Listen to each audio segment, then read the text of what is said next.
Have you ever been pushed so far that the people who are supposed to love you the most turn into the people who hurt you the most? I am living proof that it can happen. And I also learned the hard way that the very same people who throw you out, laugh at your struggles, and dismiss your existence can come back years later, expecting everything to be the same. And that is when you hit back in a way they will never forget. 5 years ago, I had nothing.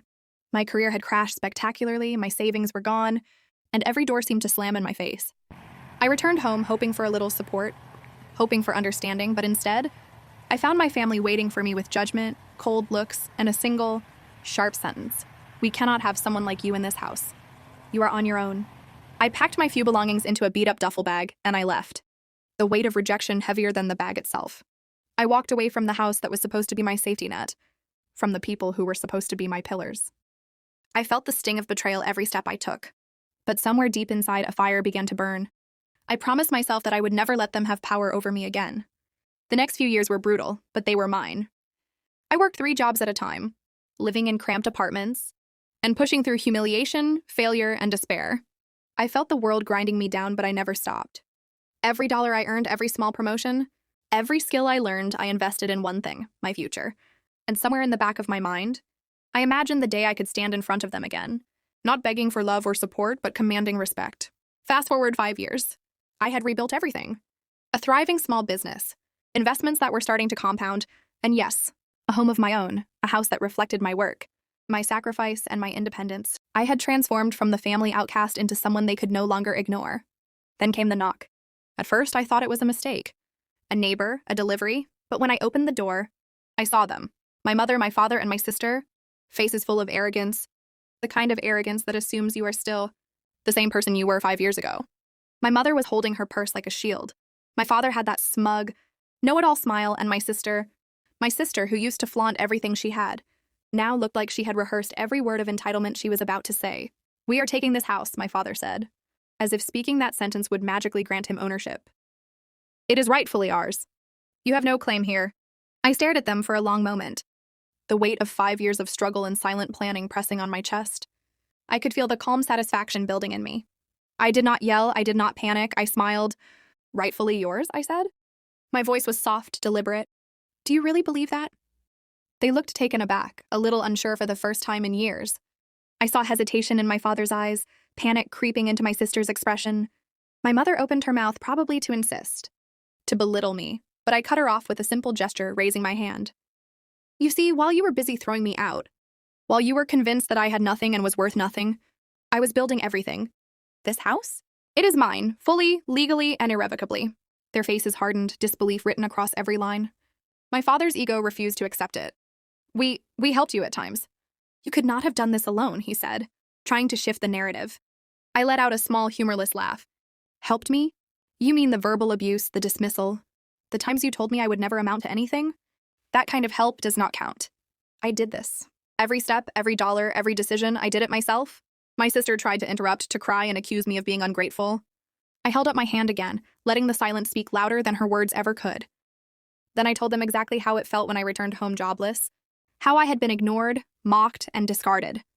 I described the nights I cried alone, the hours I spent working multiple jobs, the humiliation of starting from zero again, and how every ounce of that struggle had built me into the person standing before them. "And now," I said, my voice steady, "you want to walk back in and take what I earned? You want to pretend that the past 5 years did not happen? That my efforts are meaningless? That will not happen."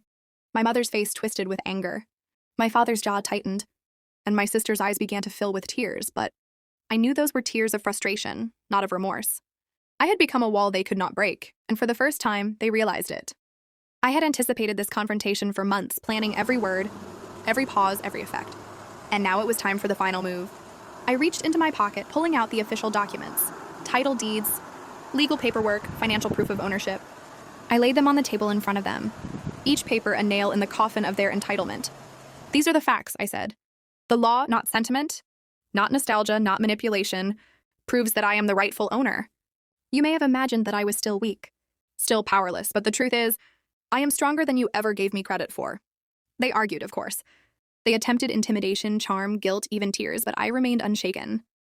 Every claim they made, every assertion, was countered with proof, with preparation, and with the calm authority of someone who had clawed her way out of nothingness. and refused to be displaced.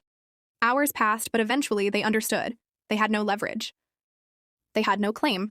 They had underestimated me, as they always had, and now the consequences were real. I watched as they left my house.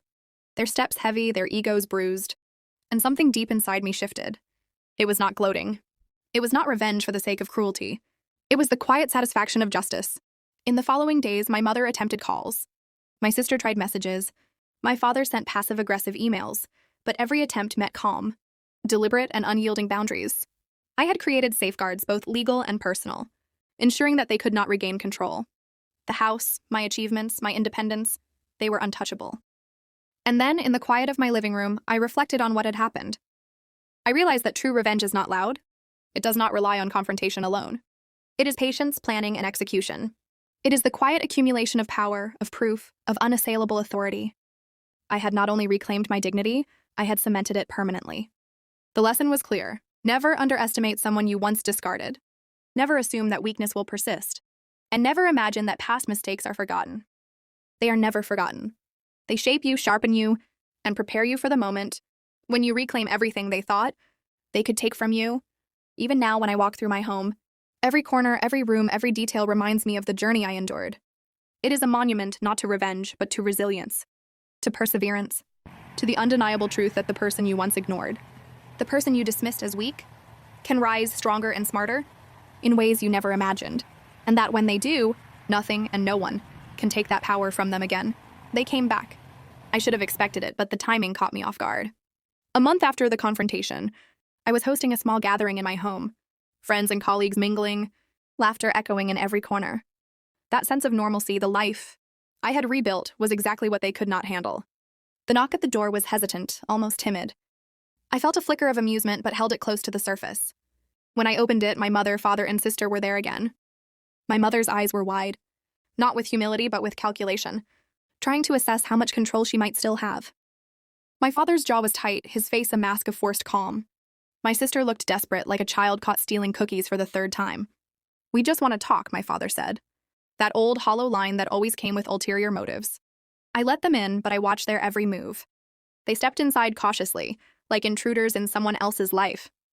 I offered no smiles, no warmth. Just the quiet authority of someone who had endured and outlasted every insult, every slight, every attempt to diminish them. "You have already taken everything," my mother said, her voice trembling slightly. "You have your house, your career. You do not need to make enemies out of us." I tilted my head, letting the silence stretch. "Enemies? No, I do not see you as enemies. I see you as the people who underestimated me. That is all." My sister tried to interrupt, tears welling up, attempting that familiar mix of charm and guilt that used to work so well. "We just want a fair share. We raised you, I laughed, low and deliberate. "Raised me? You mean judged me, humiliated me, and kicked me out when I had nothing? That is your version of raising?" Funny, I remember it differently. Their faces twisted with discomfort. And that was when I struck, verbally, strategically. For 5 years, I worked every day to prove you wrong, to build something undeniable, and now here you are, thinking you can step back into my life and take part of what I earned. It does not work that way. My father stepped forward, trying to regain control of the conversation. "Legally, yes, but family..." "Family?" I interrupted, my voice rising slightly but controlled. "Family does not act like you. Family supports, nurtures, protects. You threw me out. You laughed at me. And now you want to come back because suddenly I am no longer an embarrassment?" Their silence was deafening. I let it linger, savoring the shift in power.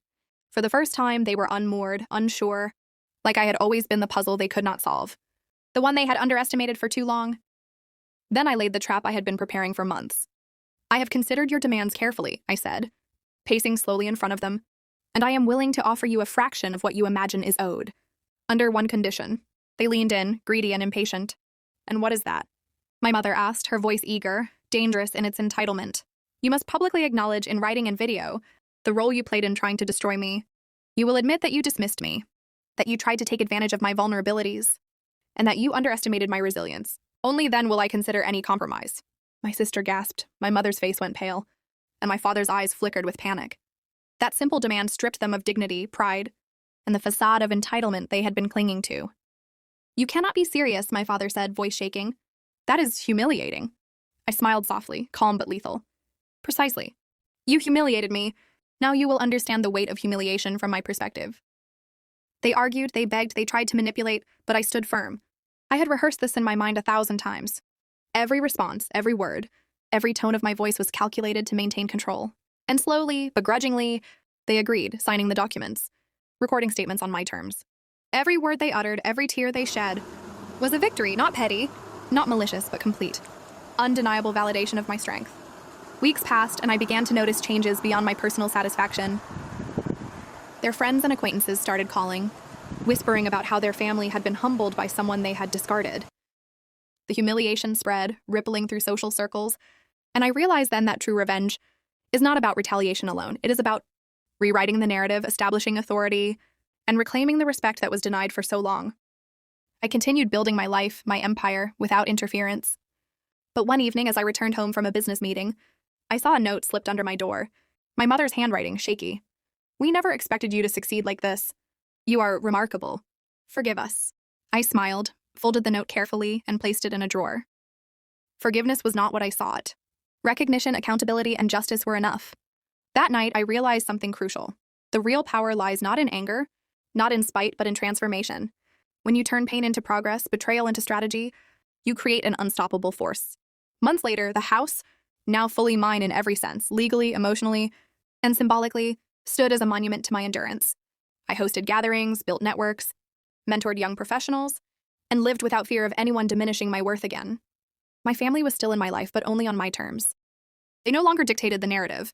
They no longer set boundaries or limits. I did. And yet, there was one final lesson I learned in those quiet moments alone. The people who underestimate you, who try to control your life, will always return, driven by jealousy or entitlement. But by then, you are not the same person they discarded. You are sharper, smarter, and ready. You are the force they cannot comprehend, the storm they cannot weather, the reality they cannot change. I often think back to the day they first tried to take my house, the day they believed I was still powerless. I remember the fear, the humiliation, and the anger. But most of all, I remember the resolve that formed in the depths of that despair. And every time I walk through my home, every time I look at the spaces I built with my own hands, I feel that quiet, unstoppable satisfaction that comes from knowing I endured, I conquered, and they are powerless to take it from me. Life taught me that revenge is not about cruelty. It is about survival, strategy, and creating a life so undeniable that no one can rewrite it. My family may have tried to break me, dismiss me, and erase me, but in the end, they were only teaching me the most important lesson of all, that the person they tried to destroy could rise stronger than they ever imagined. And once that happens, there is no going back. And as I sit by the window, watching the city lights flicker and knowing that I built this life from the ashes of neglect and scorn, I realize something haunting yet empowering. The very people who tried to destroy me became the architects of my strength, and that is a victory they will never forget.